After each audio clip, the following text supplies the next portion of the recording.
Welcome to Fixit Finance. Today is going to be an awesome day. If you haven't already done so, please remember to like, share, and subscribe. It is exactly 10 o'clock. We have quite a few things to cover today, so we won't spend too much time, you know, going around and around. Budget 2024. How many people have been seeing so many headlines and just articles and things about budget 2024? I certainly have. Okay. Just adjust my mic here. Hold on. Okay. Okay. So, what do we have for you today? We're going to talk about budget 2024, the good, the bad, and the absolutely ugly. But I think as with all things, you always have to balance, what's happening out there with what matters to you, basically. As with any budget in any year, you as an individual, you as a business, you as a family, you have to figure out what it is that applies to you, that works for you, and understand it to the fullest, and take advantage to the fullest. Okay. So if you're new here, we go live on Saturdays at 10 a.m. Um, Mountain Standard Time, and we discuss all things personal finance. We have a live Q&A going, so if you have questions as we discuss, make sure you put it in the comments. Like, share, and subscribe. Make sure you share this video with someone, and let's go into budget 2024 and what it is about and what it is going to do for us this year. Okay.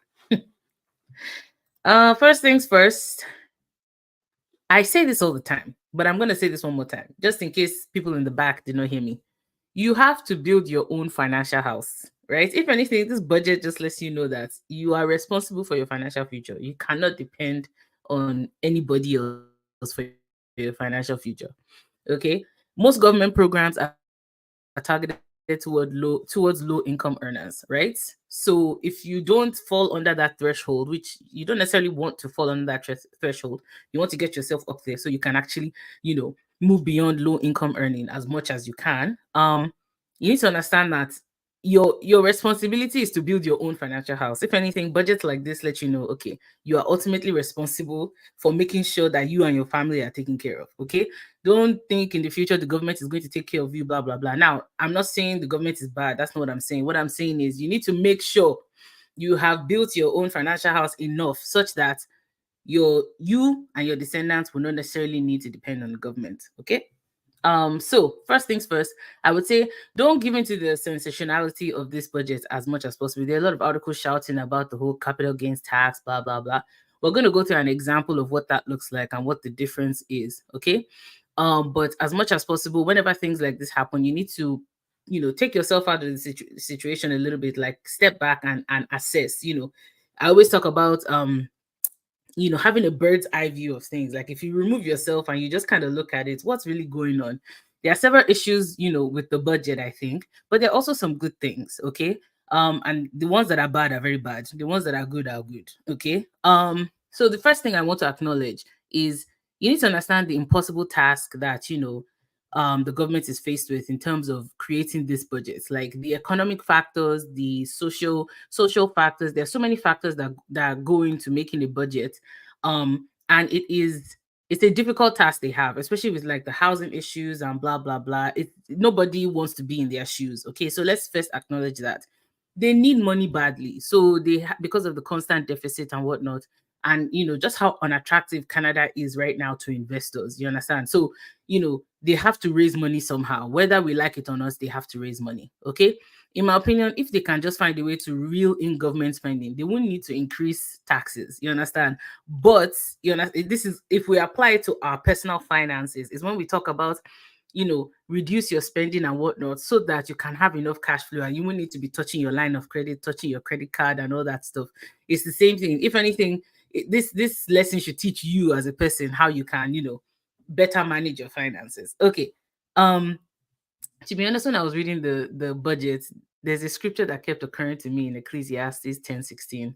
I won't say more than that, but when you have a second, look up Ecclesiastes 10:16. In my mind, I was just like, it is well. Okay. For me personally, I felt like this budget was very, very political in the sense of we have an election next year. It is a budget that was definitely trying to favor the people that they're looking for their votes. middle class, Gen Z, millennials, immigrants. It's a budget that's tailored to the people that they are wanting to vote for them, which is fine. Each party has to do what they have to do. Um, what do you call it? I will say this much though, as a chartered professional accountant and someone with a master's in business administration, budgets like this just let me know that I will forever be employed in Jesus' name. Amen. Because they keep accountants employed every single year for like the past 8 years. They've changed something in the tax code. You understand? Which means accountants and tax lawyers and whatnot, they just have room to make more money and to provide more services for people. So if you have a child that's considering which field to go to and doesn't know what they want to become in the future, tell them to get a business degree and go into accounting. Um, so the one thing I did not like, I will go into, my favorite parts of the budget and my least favorite parts. But the one thing I can say that I didn't really like in terms of the wording, they said they are trying to penalize the rich, like they are trying to tax the rich. I feel like that's a very, very, very, that's a misrepresentation, if you ask me. What they are doing is they are penalizing, they are taxing investors. Investors include you and me. You understand? It's not just the rich that are investing, because everything they've pointed out, it's going after people that are investing, people that are innovating, entrepreneurs. It's not just taxing the rich. I know they said in the budget only like 0.14% of Canadians will be affected. That's not true. If you readjust that number, it's actually closer to, I think it's upwards of 20%, if not more, if not almost, in my opinion. But that's just me. Again, that's just me. They say they're penalizing the rich, but they're actually penalizing investors. So it is what it is. We'll go to an example and then you can kind of see where we're at. As much as possible, for those of you that have read that book, Rich Dad Poor Dad, it's really sad to see a situation like this, in the sense of, whenever you create tax issues, not tax issues, tax changes like this that are targeting the rich, quote unquote, you need to understand the rich, they're just going to move their capital elsewhere. You understand? They can afford to move their capital elsewhere, right? It's still the middle class that's going to end up paying this tax, whether we like it or not. The small business owners, the plumbers, the electricians, the accountants, the lawyers, the hairstylists, those are the people that are going to end up paying this tax. Okay. The rich, at the end of the day, they're just going to find a way to tax plan their way out of any of a lot of these issues. You understand? So I've already been seeing lobbyists, they're already lobbying for loopholes concerning this new capital gains tax issue. Like there's a particular, I'll show you later on when we look at our news articles, like over 1,000 executives have already signed it saying they need to get rid of this thing, so that's what I'm saying. Like, it's not necessarily going to affect who they think it's going to affect, which is why I think they may not have thought it through, but I could be wrong. In my opinion, if you are young, just hodl all the way, hold on for dear life, don't sell anything. And of course, the last, I guess, just general comments concerning the budget that I would say is, I don't really like the message that this budget sends about Canada. I love this country. And I know many of you on this chat, many of you on this call, love Canada too. So it just sends the wrong message that Canada is just not attractive to investors, which I don't like. Already, we've lost so much capital. Let me explain to you how bad it is. Okay, so was it last year? I think it was in last year's budget, or in this current year budget. They announced it earlier. Canada is providing, they are putting aside about $30 billion to be able to buy Canadian mortgage bonds. So why that is really sad is because usually, so if you remember the crisis of 2008, right? What happened was, a lot of people in the world were buying up, mortgage bonds for US mortgages, right? Of course, we all know they turned out to be nonsense. So Canada right now, our mortgage bonds, nobody's buying it. Even though our housing and whatnot is really strong. So the government now has money in their budget to be able to buy their own bonds back. So that's debt on debt on debt. Anyways, that's not the purpose of this call, but let's just leave that one aside. But that's what I'm saying, in the sense of, I don't know how we're going to continue like this, but we just need to figure out a way to reel in spending some way, somehow. You understand? Again, they're in a very difficult position just because things are tough everywhere. So I understand, and I can't imagine what it's like to be working, in Ottawa right now. I just cannot. So I appreciate the fact that they have a really tough task. Okay. I really just don't like the vibes for Canada is just Like if I was a international investor, I wouldn't even be looking at Canada right now. We've already lost so much capital. I don't know about you. Every day there's one company that's pulling out of Canada. They are shutting down their projects or shutting down their plants or shutting down this or shutting down that, and that's because tax laws and just in general, especially like with the carbon tax and all these other things, they're just not favorable to investors. So meanwhile in the US, you understand, they're changing everything to make sure they attract investors.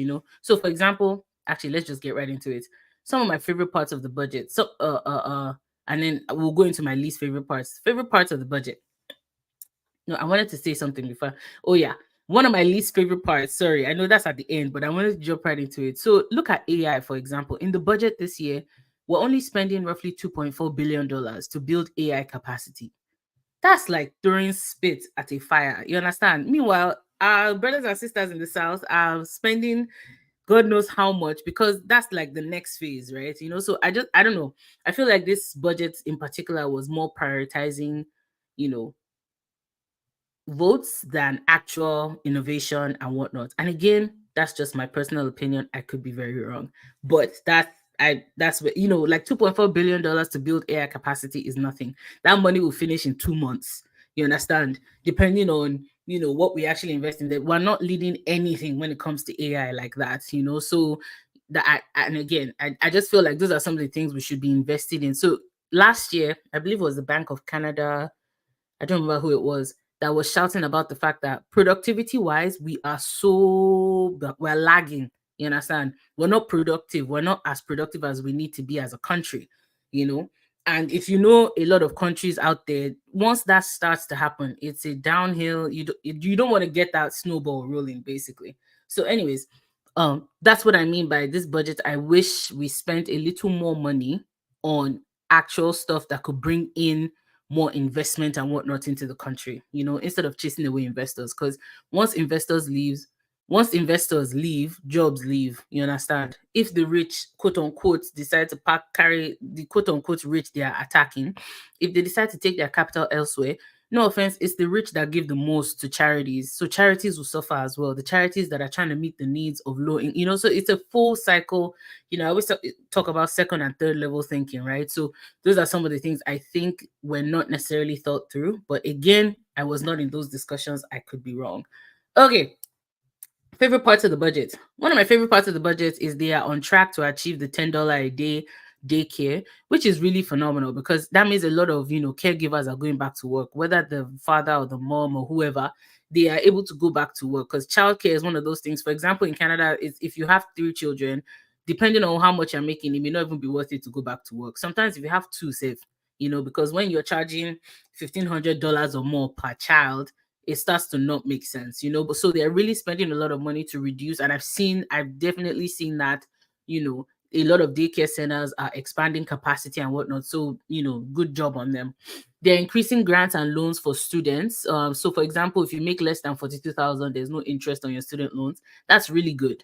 You know, the one thing I like that they did is that there's no need for a credit check if you're a mature student. So for example, you want to go back and get your master's, or you want to go from your LPN to RN or whatnot, and you want to get student loans, you understand? There's no need for a credit check anymore, which I think was a limiting factor. For example, you want to go and increase your education so you can increase your income, so you can, of course, improve your credit, and then they're checking the credits before they can give you loan. Does not make sense. Okay. So those are some of the things I think I like in this budget. They've increased, of course, to accommodate the lifetime capital gains exemption. So basically, for example, let's say you own a small business, you grow the business, you sell the business. Let's say you sell the business for 5 million. The first 1.25 million can be paid out to you tax free. That's what they increased it, of course. But again, it's hard not to compare. For example, our brothers and sisters in the South, the minimum is 10 million. You understand? So you can cash out of a business up to $10 million. If anyways, let's not go into too much details on this, just because it's beyond the scope of this particular call. But I like that they increased it, and they're going to also index it to inflation moving forward, which is kind of nice. It's still really small in my opinion, but it is what it is. They've expanded disability support, which I really like. So some of the things that you could claim, before you couldn't claim before, now you can claim some of them. not just as disability, but even as medical expenses. So some things they didn't allow before, they are now allowing it because, you know, things have changed for a lot of people. So now to be able to claim those as medical expenses is good. Remember what we talked about, I think 2 weeks ago? um just some of the ways to increase your cash flow and whatnot. You want to make sure that you keep some of these receipts and find out if you can actually claim them. If you can, make sure you claim them. Don't just leave that money sitting on the table. Okay. They're increasing the home buyers plan, which is nice, from 35,000 to 60,000. So for example, if you and your spouse have enough money in your RSP, you could potentially withdraw $60,000 each. So that's 120K to buy a house. That's really good. They've also increased the payback period instead of 2 years. So before, if you did the 35,000, after 2 years, you have to start paying it back, or a portion will be recognized as income each year for taxes. They've increased that to start at 5 years. So you can potentially have 5 years to pay it back, to pay back the 120K, which is pretty cool. So 60,000 each per person. The one thing I really, really like that they did this year is they are capping NSF fees and all these other fees that all these other people have been charging. One of the things that's so annoying about Canada sometimes, people just be charging fees just because they can, so they're really cracking down on that, which I like because people have been taking advantage. Come on, it's ridiculous. NSF fees of 50 something dollars. It's like kicking a broke person when they are down. It's just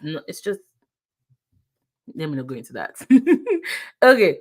Um, they also have the accelerated CCA. This I really like from a tax perspective. So, for example, if the only thing is they put a lot of stipulation on it, they're trying to encourage people to build more houses. So it's going from 4% to 10%. So if you're building multifamily units, the minimum has to be at least 4 units. So 4 different families. So like a fourplex. You can take off CCA, which is your capital cost allowance, at 10% instead of 4%. So that lets you claim more expenses, upfront. Of course, you have to deal with recapture and whatnot on the tail end if you do sell it, but it is what it is. At least it's money in your pocket today that you can use to do other things today. So let's go into my least favorite parts. Just from an agenda perspective, I kind of talked about the budget in general at the early part for those who just joined us. I just really talking about the parts of the budget that I liked. We're going into the parts I'm not a fan of. And then we'll talk about the capital gains inclusion rate, what it is. I'll explain it to you guys and go through an example so you understand what it is, and nobody can bamboozle you basically. So you understand, at least when you're reading all the articles, you know what's going on. Okay. As usual, if you have a question or comments, put it in the chat and we would address it. What figure would I say is appropriate for AI investments? I mean, I don't think I have a figure in mind. So without doing some actual analysis or some actuarial analysis, I won't say, oh, is 10 billion okay? Is 3 billion okay? Is whatever okay? It's just when we look at how much, our brothers and sisters in the South are spending, again, we don't have the same capacity that they do. So it's not necessarily going to be 50-50. It's just 2.1 billion just seems so small to me for a technology that could be. It's like if you knew that the internet was coming down the line, how much would you invest in it? You understand? So my point is, we are in a knowledge age. We know better. We've seen those cycles over and over again. We see how things change and whatnot. How about we invest more in those areas and see how we could potentially use that, you know to encourage investment in the country. For example, if that amount was high enough, you could bring back some other investors. You understand? I just feel it's small, especially when you're spending 30 billion to buy debt. Sorry, to buy debt on debt. You understand that? Anyways, that's just, I think those are the things I was comparing it to, not just necessarily what our brothers and sisters in the South are doing. It's just, okay, we're spending, for example, okay, I'm gonna go right into my least favorite part. The very first thing I don't like about this budget, and again, it's not necessarily within their control. We are spending $508 billion to refinance maturing debt. Okay, this is why at Fixit Finance, we always talk about paying off your debt and freeing up your cash flow, right? $508 billion, of which 83% of that, my brothers and sisters, I said 83%, is going towards refinancing maturing debts. 83% of the 508 billion. And this is where that 30 billion is also coming from, where the government is going to use 30 billion to purchase Canada mortgage bonds. Now, Canada mortgage bonds are issued by, anyways, that's not why we're here. So I won't go too much into that particular issue. It's just this is what I'm talking about in the sense of the debt and everything that we're financing is just so much. Okay. 508 billion is a lot of money. Imagine if we took a third of that, right? Just to answer your question, Michael, if we took a third of that and invested it in future technologies, or if we invested it in finding ways to reduce taxes for businesses so they can increase jobs, things that are more pro investor, that's all I'm saying. Yes. I like this. I think I like this comment. It says, for someone who has lived in the UK, I don't see the reason for NSF fees in Canada. They don't fulfill. I know. It's kicking somebody when they're down. I think it's so ridiculous. First of all, they should eliminate it altogether. You understand? Obviously, you don't want people bouncing checks. So, of course, you need to have some sort of, slap on the wrist if you're going to bounce a check. But $55 is insanity. And the annoying part of it is the bank will charge you. Let's say it's your electric bill or something. The bank will charge you. The electric company will charge you too. So for a missed bill, let's say you missed a bill of $100, you could potentially be paying fees of like $85, which is madness. But sorry. Anyways. And then on top of that, let's say you go to apply for a mortgage or you go to apply for a line of credit or whatnot, they will pull up your credit and say, oh, you have NSF on it. And that will also ding you in that process. You see what I'm saying? So that I really like that they're cracking down on that because I think companies have been taking too much advantage. The other thing I don't like about this budget, so the first thing was just, just further debts. Like the main reason they're increasing taxes anyway on, capital gains is to pay off. They need to fund all these social activities and whatnot and the debt that they've gotten into. So the capital gains inclusion rate is going from 50% to 66.66. So it's basically a third. They're adding so it's not a third, sorry, 2/3. Again, this is also anti-investor. You see, so many things of the budget are just anti-investor. That's the only reason I don't like the budget. It's not a pro-investor budget, and you might say, oh, it's only the rich that invest. That's not true.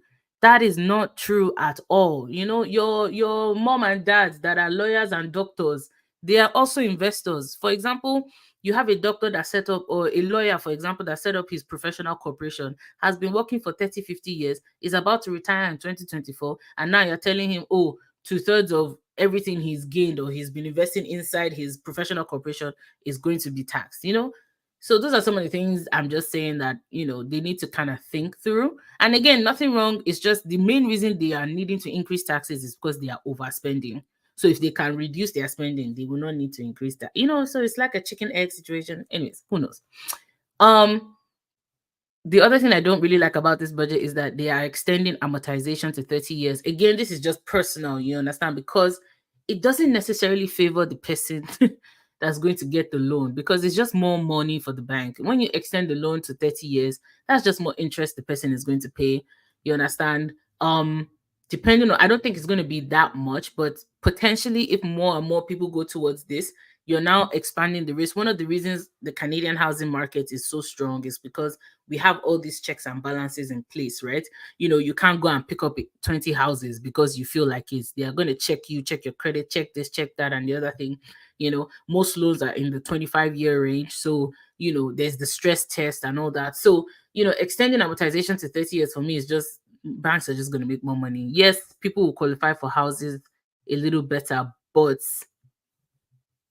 I don't know. I don't think it's addressing what we need to address because we have a supply and demand issue, right? So they've put in a lot of effort on the demand side, but the demand side is already high. What you want to do is put in effort on the supply side, which they've done, but I don't think it's enough. You understand? So you extending mortgages to 30 years, that just means more demand because now more people can afford it. You understand? And again, which is a good thing for, of course, the people that want to afford it, but you keep putting effort on the wrong side. The demand is fine. For every house that is on sale in Canada, there are 3 or 5 people that want to buy it. You understand? So the demand is fine. Work on the supply side. Put more effort there. So that's just my thing. And of course, I already mentioned this earlier. Only spending 2. Again, maybe I read this wrong, but I only saw 2.4 billion to build capacity in AI. And again, one of the things I didn't really like, it was not specific enough. Like, what does capacity mean? Are you going to do it yourself? Are you wanting investors to come and partner with you? Anyways, but that's just me. It's just a little thought, so I understand where they are. It's not an easy job, it's not an easy place to be. So by all means, this is not to bash or whatever, like you know trash them or anything. What they had to do was a lot. Like, it's especially with the economic factors at play, it's a lot. But definitely this budget to me was very political. Okay, like I said at the beginning of this video, you need to do what's best for you and your family, including working towards becoming financially independent, because clearly the government ain't doing that for you. Okay, so find the areas of the budget that will benefit your household, understand it, take full advantage of it. E.g., for example, if your children are going to university this year, you understand there's more grants available to them. So make sure they don't skimp on applying for those grants. They're including even things like housing. They're increasing the amounts in their calculation formula for housing this year. So make sure you understand and coach your children to make sure they take advantage of that. Okay. So let's go into the capital gains inclusion inclusion rates. Yes. Yeah, exactly, indeed. Let us go into the capital gains discussion. So what is the capital gains inclusion rate? So this is a taxation matter. So basically, what are capital gains? Let's start from there. Capital gains is basically this. For example, let's say I start a company today. Michael, just because he had a lot of comments in there, buys shares in my company, right? Let's say he buys 50 shares. Those 50 shares are worth $1 today. Tomorrow he decides to sell it. The $1 has now become $100. So his gain is $99. So before, what would happen is only 50% of that will be included in his income. So the government says, we want you to invest. We won't tax 50% of the money, but the remaining 50% we will tax. Okay. So now what the change is basically saying, instead of 50%, now we're going to tax 66.66% of that. So basically 100 divided by 3, right? If you divide 100 into 3 places, it's 66. So 2/3 is what they're going to be taxing. Okay. So they will let you keep 1/3, then they will tax 2/3. Before we all freak out, this in 1990, it actually used to be 75%. So they will only let you keep 25% and they will tax you on 75%. So we've not quite gotten to those levels yet. Um, you know, so it's still not as high as it could potentially be. I mean, they could also charge you on 100%, so I guess for context, it's just, again, it's just because of how anti-investor it is, because our brothers and sisters in the South are still at 50%. So if you had money to invest, rather than bring it to Canada, you're better off taking it to the US. You understand? Just in terms of this particular policy. Okay. Um, so again, the tax is on the realized gains. So keep in mind, it is on realized gains. So what are realized gains? So gains, for example, like I mentioned, let's say Michael buys shares in my company. The shares, he bought them for $1. They're now worth $100. If he doesn't sell, there's no gain. There's no tax. It's only if he sells that there will be a gain, and then he has to report it on his income and get the tax we're talking about. So to a large extent, you don't have to freak out, in the sense of, if you're not going to sell, for example, let's say you have a rental property. If you're not planning on selling the rental property, it does not affect you. Continue your life as you have been continuing. It's only if you want to sell after the June 25 date that is going to start, then you might be concerned and wonder how much it is you're going to actually lose, quote unquote, or pay, not necessarily lose, how much it is you're going to pay. One thing I would say, it does not affect inheritance upon transfer. So for example, which is going to be the example we go into, let's say, for example, my dad had a house, because in Canada, on the day you die, you are assumed to have sold off all your assets. So that's how they calculate, well, most of your assets, depending on what it is. So registered accounts and whatnot, they are treated in different ways. But basically, you are assumed to have sold off every single thing you own. And it will transfer to whoever you say it will transfer to, of course, once it goes through the probate process and you have your will, blah, blah, blah. So for example, let's say my dad owned a house. He bought the house for $50,000 in 1960. And then he died and passed the house to and I'm the person that's inheriting the house. So if I inherit the house at let's say the house is what, it will transfer to me at the fair market value as of today. So let's say the house went from 50,000 to $1 million. We bought the house in Brampton. You understand? the house is now worth $1 million today. It's going to transfer to me at $1 million. So my adjusted cost base is 1 million. So I won't pay tax because it's not me that bought the house. You understand? So for an inheritance transfer, you understand, it's not affecting inheritance basically. But however, if I now sell the house, let's say I decide to sell the house next year, the house has now gone from 1 million to 1.3 million. The gain of 300,000, I will pay tax on it. Okay. So, which is nice because they could have gone after, transfers and inheritance and whatnot. That's another place they could, because again, you have a lot of boomers that are going to pass away and they're passing on assets to their children. That's one area they could have easily looked at to tax and, gain a lot of money there, but they didn't. So, that's one thing. If you're looking to grow your financial portfolio, it might actually present an opportunity because people that decide to panic and sell and whatnot, there could be an opportunity here. So they might, who knows, it might affect supply in the housing market. Maybe not. Who knows? It could be reversed if an alternate party wins tomorrow. So next year we have an election. If a different party comes into power, they could potentially change this back to 50%. So what we're talking about here may last a couple of months, if that. You understand? So let's go into our example just because of time. So for example, I mentioned, okay, let's say you have a house. For example, my dad bought a house for 50,000. He passed away and passed it on to me at $1 million, right? Let's say in 2015 or whatever. I've held on to the house, but I decided I want to sell it this year. You know, let me share my screen and then we'll go into the example. Share screen.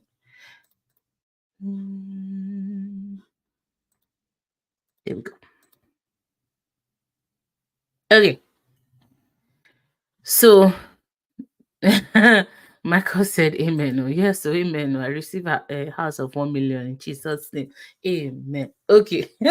So for example, let's say this house now, I've gained 350,000 on it. Actually, this could be anything. It could be shares of a company you bought. It could be you know, heck, gold bars. Obviously gold is not this much, but I'm just saying it could be any assets, anything that you have capital gains on. Okay, we're using real estate just because it's the easiest to understand, and it's pretty straightforward. So in this particular example, this person has a capital gain of 350,000. Okay, so again, the rules apply in different ways. So what they've said is, for personal, the first 250,000 will be included at the old rate of 50%. Okay. And then anything over and above that will be included at the new rate of 67%. So 66.66, round it up to 67. If it's in a corporation, though, that first 250K does not count. Everything is going to be taxed at the 66.66%. Okay. No, not everything. The capital gain is going to be included at 66.66%. So let's go to our example. So in this before column, you see it's 50% inclusion rate. So this person has a capital gain of 350,000. The inclusion rate is 50%, meaning 175,000 will be added to that person's income for that year. Okay. So let's assume this person is a nurse. They make 120,000 per year. If they sell their property that they inherited from their father or whoever, now their income is going to be 120 plus 175 for the year. Okay. So basically only 50% is included in income. You get to keep the other half, as a way of well done for investing. So let's assume this person's tax rate is 50%. So your federal tax rates plus your provincial, once you start to hit income levels that are over 200K, you're looking right around 50% for tax. Okay. So because for provincial tax, I think it's 33% when it's over 237,000. And for provincial, so let's say you live in Alberta, for example, it's 15% over another 200 and something thousand. I have to check the tax rate. I don't know it off the top of my head. But basically, okay, you're 50, you're so 33% plus 15, I think that's 48%. So yes, you'll be sitting around 50% for taxes for your tax rate. So in this particular case, this person would pay 87,500 in taxes if they sold this property. Okay. So we started with our capital gain of 350,000. 50% is included in your taxable income for that year, right? So this is the taxable gain. And then your provincial and federal tax rate combined, this is how much you would pay in this particular scenario. If you were a personal person, so based on the new capital gains exemption, sorry, the new capital gains inclusion rate, it's now at 67%. So if this was an individual, let's say you sold this house personally, right? Your gain was 350K. On the first 250,000, the inclusion rate is 50%. So 125 will be added to your income. On the balance of 100K, 67% of that is what will be added to your income. So combined, you would have 191,000 included in your income for that year, 192,000. So you'll be paying taxes of 95,830. So in this case, if you sell this house before the June 20th date, this is how much you would pay in taxes. If you sold it after, this is how much you would pay. You understand? So this is why there's a little bit of the uproar to a large extent. And in this case, if it was a corporation, let's say you own the property in a corporation, which a lot of people do, the inclusion rate is 67%, then you have your taxable gain is this, and then of course once you add your tax rate at 50%, this is how much this person will. So on 350K, you're paying about almost 120,000 in taxes. Okay, so just to understand how, and again you might say, oh, what's the big deal, blah blah blah. If for example you're a lawyer, you're a doctor, whatnot, you've been instead of investing in, say, a registered account, you've instead been buying real estate or doing other things that are more capital gain, that are closer to capital, that involve capital gains instead of just your regular investment accounts. Then what happens is now you're going to pay more taxes, basically. You understand? So this is just a way that they're going to use to increase their revenue, basically, as the government. Okay. Just looking at our time. Oh, I really wanted to discuss a few articles with us. Let me see.